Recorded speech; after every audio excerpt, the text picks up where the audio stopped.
बिहार में लोकसभा की 40 सीटें हैं। राज्यसभा की कितने सीटें बिहार में? तो राज्यसभा की बिहार में 16 सीटें हैं, जबकि विधानसभा की बिहार में सीटें 243 है तथा विधान परिषद की सीटें बिहार में 75 हैं तथा भारत में सबसे ज़्यादा यूपी में विधानसभा की सीटें हैं 403 तथा यूपी में ही लोकसभा की सीटें सबसे ज़्यादा है 80। नेक्स्ट प्रश्न देखते हैं, बिहार सोशलिस्ट पार्टी का गठन कब हुआ? तो बिहार सोशलिस्ट पार्टी का गठन 1931 में पटना में हुआ था। इसके सदस्यों में गंगा शरण सिन्हा, योगेंद्र शुक्ल, अब्दुल बारी, राम वृक्ष, बेनीपुरी तथा कर्पूरी ठाकुर सम्मिलित थे। साथ ही यह भी जान लीजिए कि 1934 में कांग्रेस सोशलिस्ट पार्टी का गठन 17 मई को हुआ था।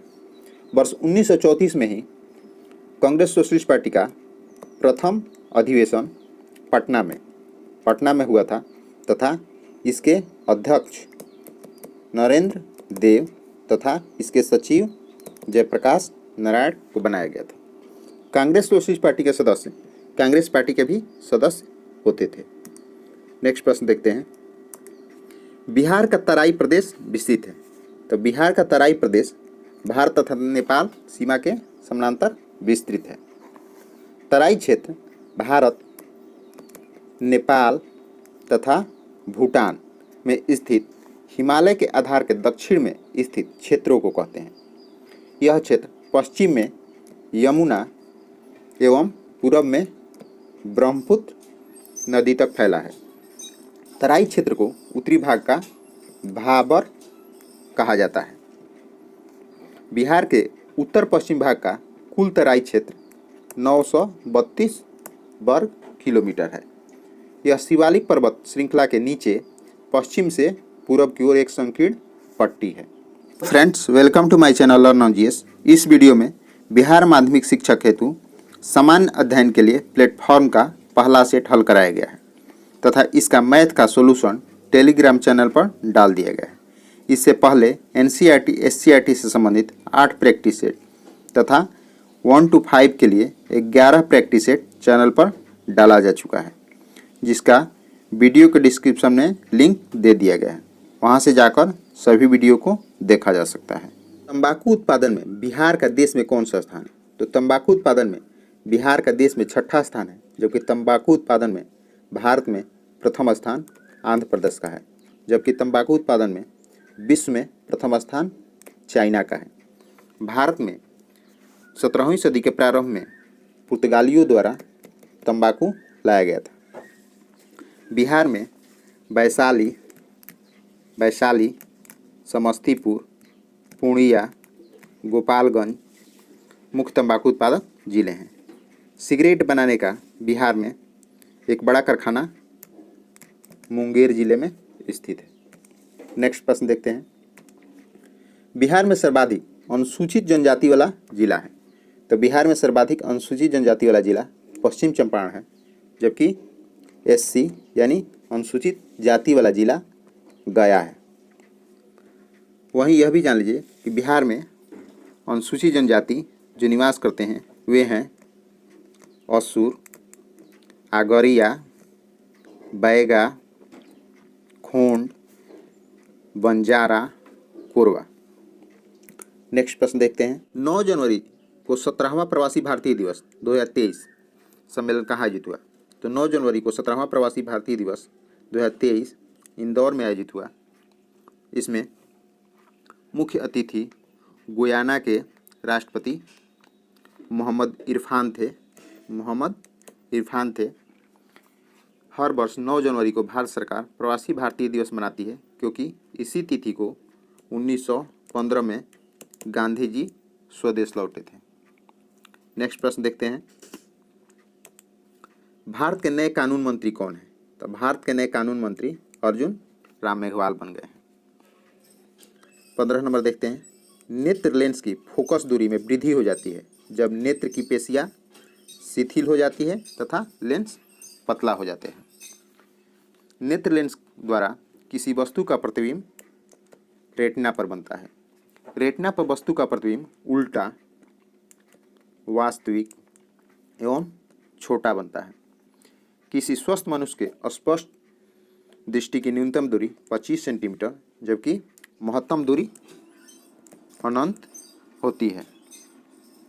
नेक्स्ट प्रश्न देखते हैं, प्रतिरोध का एसआई मात्रक क्या है? तो प्रतिरोध का एसआई मात्रक ओम होता है। प्रतिरोध को आर से सूचित करते हैं। आर बराबर होता है वी बाई आई, यानी प्रतिरोध बराबर होता है वोल्ट बटा एम्पीयर। वहीं कूलाम जो होता है विद्युत आवेश का एसआई मात्रक होता है। विद्युत आवेश का एसआई मात्रक होता है। नेक्स्ट प्रश्न देखते हैं, कौन सी पेशी युग्म अनैच्छिक पेशियों के रूप में कार्य करता है? तो चिकनी पेशियाँ तथा हृदयक पेशियाँ अनैच्छिक पेशियों के रूप में कार्य करते हैं। चिकनी पेशियाँ तथा हृदय पेशियाँ अनैच्छिक पेशियाँ हैं जो हमारी इच्छानुसार कार्य नहीं करते हैं। ये पेशियाँ नेत्र के पलकों, फुसफुस की श्वसनी तथा मूत्राशय में पाई जाती है। नेक्स्ट प्रश्न देखते हैं, शक्कर के इस परिवर्तन में होता है C12H22O11 plus 12O2 equal to 12CO2 plus 11H2। तो शक्कर के इस परिवर्तन में ऑक्सीकरण होता है। ऑक्सीकरण वह विक्रिया है जिसमें ऑक्सीजन ग्रहण किया जाता है। नेक्स्ट प्रश्न देखते हैं, उस धातु को पहचानिए जिसकी प्रकृति विषैली नहीं है। तो वह धातु जिसकी प्रकृति विषैली नहीं है वह स्वर्ण है। स्वर्ण को लैटिन भाषा में औरम कहा जाता है तथा इसको AU द्वारा सूचित किया जाता है। इसका परमाणु क्रमांक 79 होता है। नेक्स्ट प्रश्न देखते हैं, मैग्नीशियम बाइकार्बोनेट का सूत्र क्या है?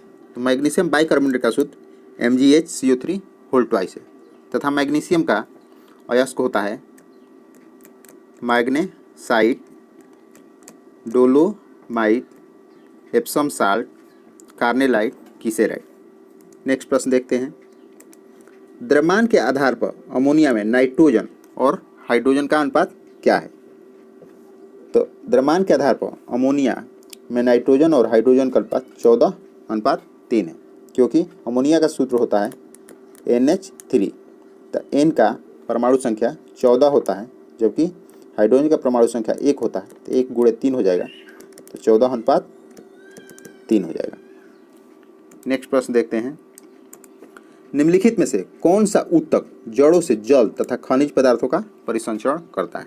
तो जाइलम जो है जड़ों से जल तथा खनिज पदार्थों का परिसंचरण करता है। 2 या 2 से अधिक प्रकार के कोशिकाओं से बना ऊतक जटिल अस्थायी ऊतक कहलाते हैं। ये 2 प्रकार के होते हैं, जाइलम तथा फ्लोएम। निम्न में कौन सा एक बौद्ध ग्रंथ 16 महाजनपदों का उल्लेख करता है?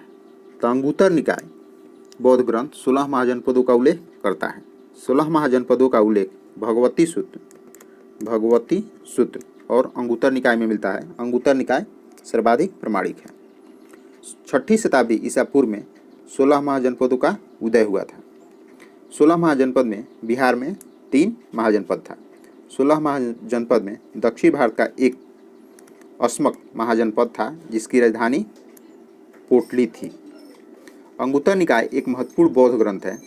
यह सूत पिटक के 5 निकायों में चौथा निकाय है। अंगुत्तर निकाय में गौतम बुद्ध और उनके मुख्य शिष्यों के उपदेश संग्रहित है। अंगुत्तर निकाय में 16 अध्याय है। अंगुत्तर निकाय की रचना प्रथम बौद्ध संगति में आनंद द्वारा किया गया था। नेक्स्ट प्रश्न देखते हैं, निम्नलिखित में से कहाँ सदाबहार वन पाया जाता है? तो निम्नलिखित में से पश्चिमी घाट पर सदाबहार वन पाया जाता है। जिस प्रदेश में 200 सेंटीमीटर से अधिक वर्षा होती है वहाँ सदाबहार वन पाया जाता है। अधिक वर्षा के कारण यहाँ की वनस्पति अपनी पत्ती को एक साथ नहीं गिराती है।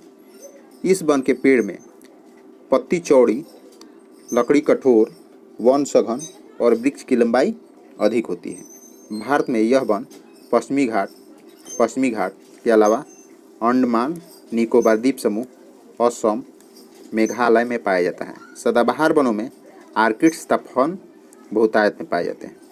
इस प्रकार के वनों के मुख्य वृक्ष जैकफल, सुपारी, पाल्स, जामुन, आक, हॉलॉक आदि हैं। नेक्स्ट प्रश्न देखते हैं। 1942 में कांग्रेस के बॉम्बे अधिवेशन में किसके द्वारा भारत छोड़ो प्रस्ताव प्रस्तावित किया गया था?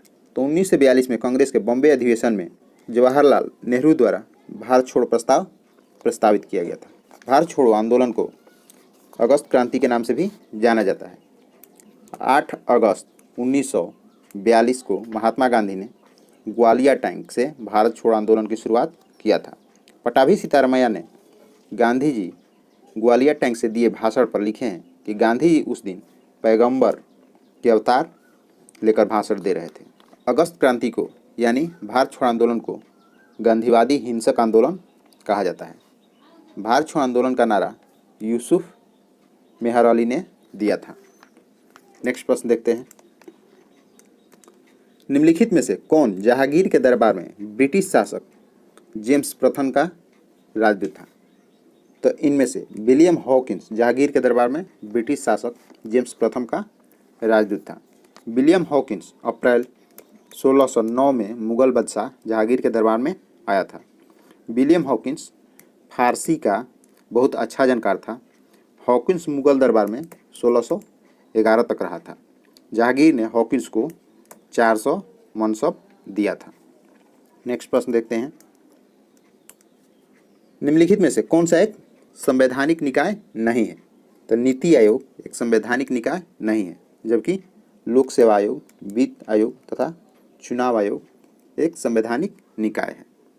संघ लोक सेवा आयोग अनुच्छेद 315 के तहत, जबकि वित्त आयोग को 280 के तहत तथा चुनाव आयोग को 324 के तहत गठन किया गया है। नीति आयोग के अध्यक्ष प्रधानमंत्री होते हैं तथा नीति आयोग के प्रथम उपाध्यक्ष अरविंद पनगड़िया थे। नेक्स्ट प्रश्न देखते हैं। चिटगांव शस्त्रागार पर धावा किसके नेतृत्व में बोला गया? तो चिटगांव शस्त्रागार पर धावा सूर्यसेन के नेतृत्व में बोला गया था।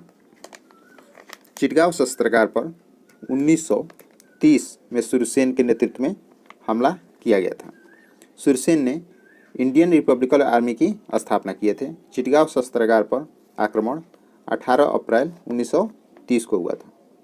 क्रांतिकारियों ने इस आक्रमण के दौरान हथियार पर अधिकार करने में सफल रहे, लेकिन गोला बारूद के भंडार को खोजने में असफल रहे। सूर्यसेन को मास्टर दा के नाम से भी जाना जाता है। नेक्स्ट प्रश्न देखते हैं। चंपारण सत्याग्रह के दौरान बिहार में नील बागान मालिकों ने अवैध वसूली का कितना फीसदी वापस करने पर राजी हो गए? तो चंपारण सत्याग्रह के दौरान बिहार में नील बागान मालिकों ने अवैध वसूली का 25% वापस करने पर राजी हो गए थे। चंपारण कृषक राहत समिति FG